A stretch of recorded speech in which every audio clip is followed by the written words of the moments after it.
Oke, salam dan salam sejahtera. Ada pencerahan saya dalam kenaan dengan isu SRC internasional yang melibatkan RM42 juta ringgit masuk ke dalam akaun pribadi Datuk Seri Najib. Dan hari ini kita dikejutkan dengan apa yang telah berlaku di mahkamah, iaitu maklumat beberapa hari lalu Punca Najib mahu Tengku Maimun tarik diri. Dan beliau nakkan kita punya Ketua Hakim Negara menarik diri dalam pembicaraan ini yang membabitkan beliau. Dan hari ini bermula dengan peguam bela bekas Perdana Menteri itu memberitahu mereka sudah mengemukakan permohonan agar Tengku Maimun Tengku Mat tarik diri daripada prosiding berkenaan.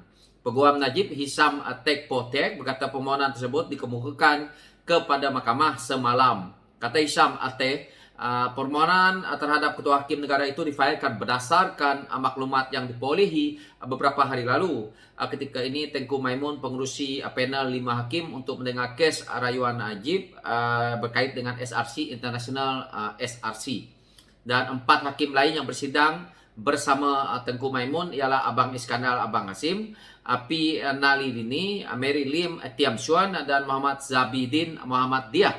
Menurut salinan affidavit yang digunakan untuk menyokong permohonan tersebut, Najib berkata pada 17 Ogos yang lalu dia mendapat tahu mengenai penghantaran dakwaan dibuat suami Tengku Maimun, Zamani Ibrahim.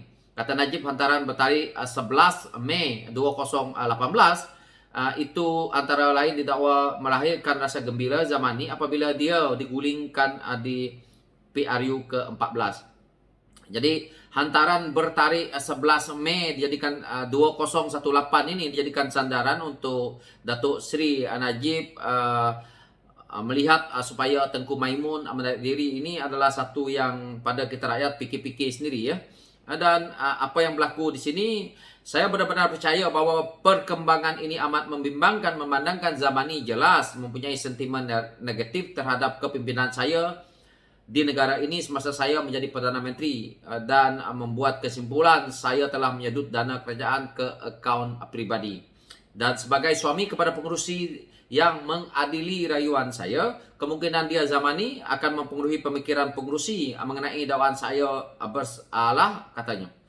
Najib juga berhujah berdasarkan hubungan suami isteri tersebut, ada kemungkinan Tengku Maimun dipengaruhi secara tidak sedar atau sentimen Zamani. Berdasarkan kenyataan itu, tambah Najib, sebarang pendapatan yang dibuat di Mahkamah Konstitusi ke atasnya akan tertakluk kepada keraguan keputusan yang dibuat secara berat sebelah. Ia juga didakwa Najib akan menimbulkan keraguan orang awam terhadap kebebasan Badan Kehakiman Negara. Jadi pengurusi lembaga penasihat BN itu juga menegaskan sebelum Najib Muhammad Nazlan Muhammad Gali menghadapi pembicaraan di Mahkamah Tinggi Kuala Lumpur, Hakim dulu Sofian Razak menarik diri kerana dikatakan ada saudaranya lakinya menjadi ahli UMNO dan exco di Pahang. Jadi itulah alasan Datuk Seri Najib untuk menolak ataupun untuk cuba membuatkan Ketua Hakim Negara agar menarik diri dalam kes beliau, kerana beliau rasakan konflik yang mana melibatkan suami Tengku Maimun, yang mana dilihat berat sebelah kerana cuba mengkritik pemerintahan beliau suatu masa dahulu. Dilihat saja. Jadi pada pandangan saya isu ini adalah isu acara Najib, yang mana Najib hakim itu adalah orang-orang beliau sendiri. Kalau kita lihat pemerintahan Najib dahulu, kita lihat kalau hakim tidak mendengar pandangannya maka 24 jam boleh diberhentikan. Begitu juga badan-badan beruniform kita, yang mana kita lihat pada badan kerajaan kita ini Najib buat seolah-olah negara ini bapa dia sendiri yang punya. Jadi Najib fikir ini Malaysia ini Najib yang punya. Jadi dia suka hati dia lah. Ini adalah satu yang tidak baik yang kita lihat, kerana dia nak menukar ketua hakim hanya kerana perkara ini, yang mana perkara ini adalah sangat kecil, tetapi beliau cuba merasakan bahawa hakim itu tidak profesional. Jadi di sinilah kita lihat sebenarnya manusia yang tidak profesional itu adalah Najib, yang mana kita lihat dia cuba putar belit, putar alam ke sana sini, yang mana beliau sendiri saja yang betul dalam dunia ni. Yang ada yang paling baik dalam negara ini adalah Najib. Tapi dia lupa bahawa beliau lah yang membuat hutang, segala hutang yang ada di dalam Malaysia ni. Rakyat Malaysia, kalau Datuk Seri Najib ni semakin hari semakin seperti ini, maka satu, merosakkan parti UMNO. Yang kedua, Barisan Nasional pun akan terbabit sama. Dan akhirnya rakyat akan memandang pada beliau ini, Datuk Seri Najib ini, sebagai seorang tokoh yang tidak mempunyai kualiti, yang tidak profesional, yang mana beliau hanya kepentingan pribadi. Jadi inilah akibatnya kalau kita lihat tokoh kita yang datang daripada orang kayangan, maka beliau tidak pernah nak memikirkan bahawa inilah kesusahan. Dan akhirnya dia akan melihat ke arah semuanya dirinya yang betul dan dia sendiri yang bijak, dan akhirnya tidak memberi manfaat kepada rakyat. Jadi ini sikap Datuk Seri Najib, yang mana apabila beliau membuat perkara ini, sebenarnya kita tahu bahawa kehakiman kita bukan kes beliau saja. Banyak lagi yang perlu melalui prosedur seperti mana Datuk Seri Anwar Ibrahim yang ditindas oleh Najib ini sendiri.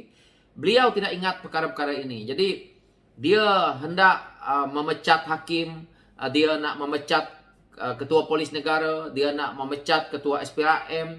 Semuanya atas tangan beliau waktu beliau berkuasa dahulu. Dia suka hatinya tukar. Kita boleh lihat. Sekejap tukar orang ni, sekejap tukar orang ni. Kalau kena siasat orang ni, orang UMNO, orang Barisan Nasional, orang Najib, kena tukar. Lepas tu dia buatlah sesuka hati dia. Jadi kalau kita nak undang-undang seperti ini, undang-undang gila yang dibuat oleh Datuk Seri Najib ini, maka kita rakyat ni akan terhimpit dengan masalah besar, iaitu kita tidak dipercayai oleh dunia luar, kehakiman kita dilihat akan terjejas teruk. Maka kita cubalah. Jadi kalau ada konflik yang cuba nak menyebelahi perkara ini, maka kita rakyat, saya percaya kepada rakyat bahawa rakyat akan melihat itu dan suatu masa kita akan humban semula lagi. Kerana apa yang kita lihat hari ini, apa yang rakyat lalui hari ini, apa yang jelas dan nyata kita tahu daripada media hari ini, tidak lagi boleh dispin oleh media kerajaan, yang mana rakyat sudah faham bahawa 1MDB kita dah hilang terlalu banyak duit. Banyak lagi skandal-skandal besar yang melibatkan bilion, yang mungkin yang diangkat hari ini yang melibatkan 6 bilion, yang melibatkan skandal yang dia buat berbilion-bilion, yang tidak pernah ratus-ratus juta, tapi melibatkan bilion-bilion. Jadi adakah kita nak pemimpin yang seperti ini?